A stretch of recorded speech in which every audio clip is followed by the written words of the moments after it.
Hello সবাইকে, নতুন একটা মিনি ব্লগ নিয়ে চলে এলাম। তো স্নান ধান সেরে প্রথমে একটু চ্যান্ট করছি। চ্যান্ট মাঝে মধ্যেই করি, বাট বিশ্বাস করো চ্যান্ট কাউন্টারটা নিয়ে খুব সুবিধা হয়েছে। তো তারপরে চলে গেছি রান্নাঘরে। ডাল, ভাত, বেগুন ভাজা, কচুরমুখির তরকারি আর আলু ভাতে, মানে শনিবারের একদম সিম্পল লাঞ্চ। তো রান্নাবান্না করে সমস্ত কাজ সেরে খেয়ে নিয়েছি, সেটার ক্লিপ আর নিইনি। তো দুপুরবেলা ঘুম টুম থেকে উঠে আবারও চলে গেছি রান্নাঘরে।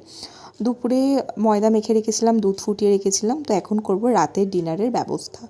তো ফুলকপি, আলু, কাঁচা লঙ্কা, তারপরে ধনেপাতা আর হচ্ছে টমেটো, এই সমস্ত দিয়ে একটা বাটি চচ্চড়ি টাইপের করেছিলাম। সিমুই আর পায়েস। আর সারাদিনে চ্যান কাউন্টারে যে নাম্বারটা দেখছো, তো সেটুকুনি করতে পেরেছি।